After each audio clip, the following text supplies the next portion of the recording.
Dunyarzad first. It's such a relief that she's all right.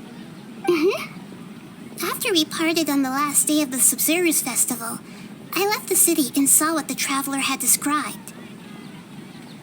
Among the countless dreams, I found one that was growing fainter and fainter. This proved my suspicion.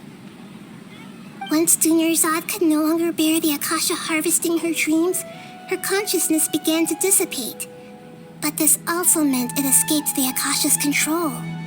Such a small fragment of consciousness can't last for very long, though. It will return to its original dream, where both will gradually fade until they completely disappear.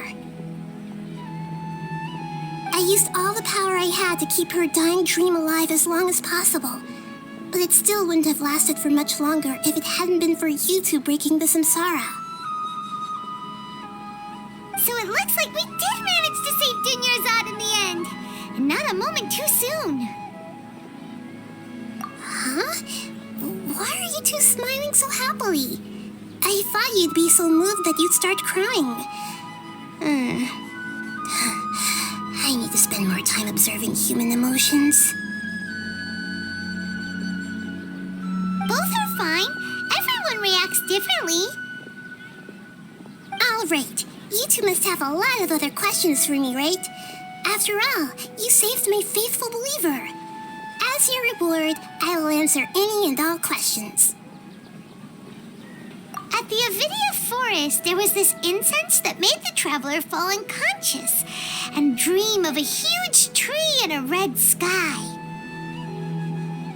You also heard someone's voice, right? It said world and forget me.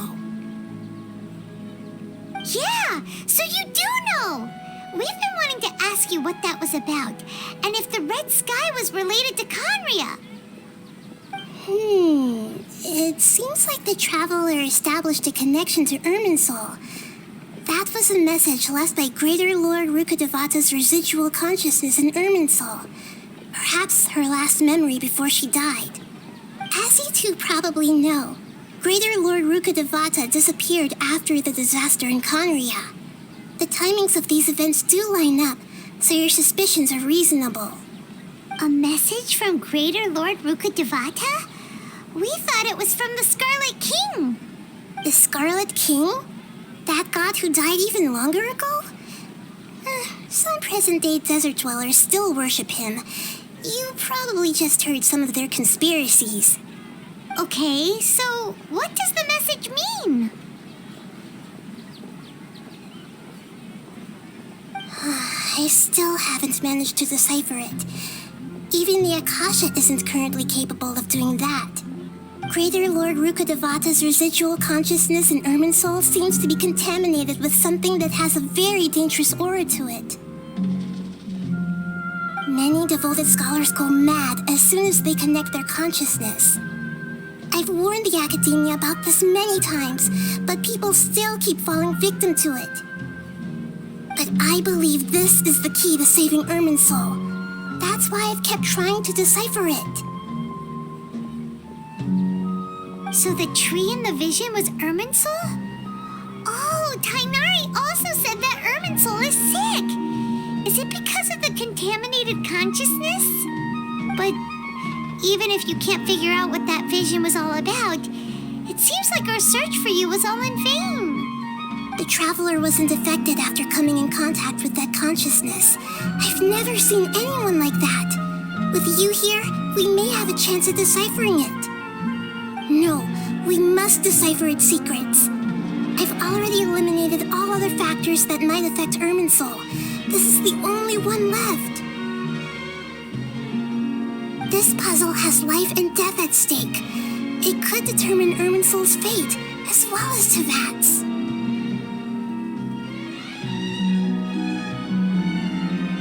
To be accurate, I'm using the Akasha as a medium to occupy Catherine's consciousness. How did you do that? Poor Catherine. Does this mean you can also occupy other people's consciousnesses? Theoretically, I can enter anyone's mind as long as they're wearing their Akasha terminal. The Akasha is the legacy of Greater Lord Rukkhadevata. As Lesser Lord Kusanali and the first Akasha terminal, my consciousness has always been linked to the Akasha. I've always respected my people's free will, so I've never actually occupied their consciousness. When necessary, I just borrow this bionic Snezhnayan puppet. Hold on. Did we just learn some deep, dark secret? So Catherine is... No wonder Paimon felt something was off about her. What about your own body?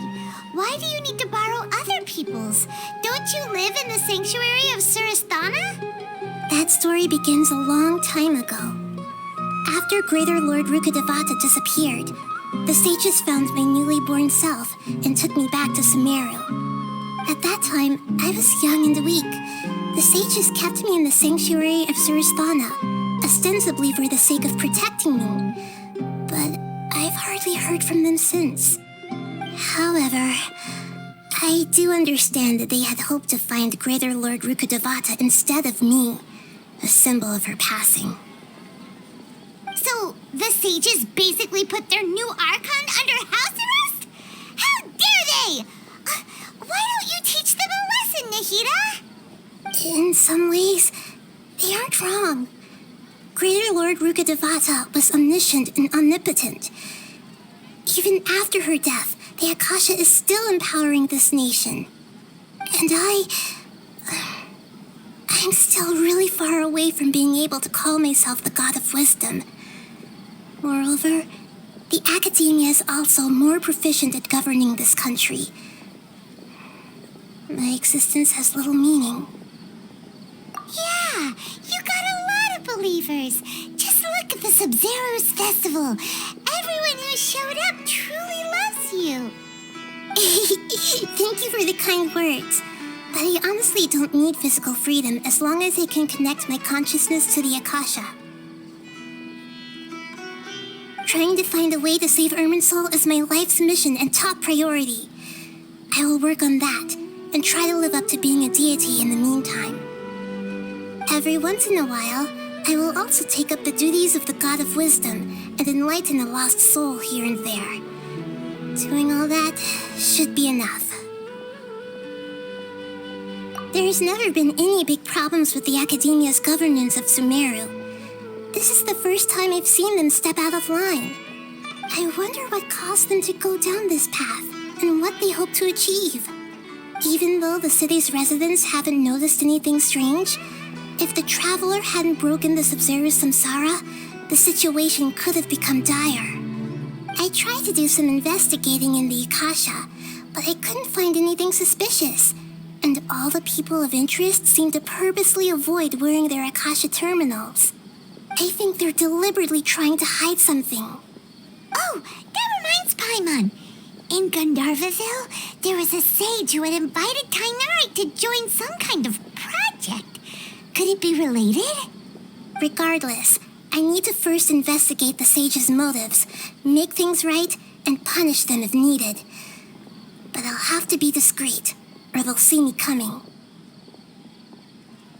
You mean how the Akasha stops you from having dreams?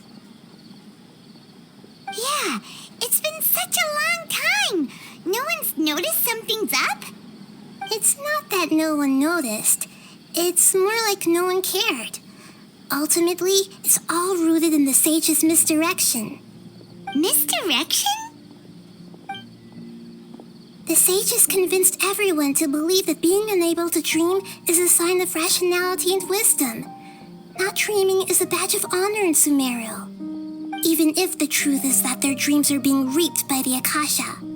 With their propaganda in place, the sages can maximize their use of the Akasha to facilitate their research. Besides, Greater Lord Rukkhadevata must have created the Akasha in the hopes that it could be used to its full potential. That's why I've never come out strongly against this. Anyway, the perspective advocated by the sages drowned out any voices of doubt. By now, even those who never use Akasha terminals find it too shameful and embarrassing to talk about their dreams. Got it. I hope my answers were satisfactory, seekers of knowledge. To be honest, maintaining Dunyarzad's fading dream took a lot of mental energy. I think I may need to rest for a while.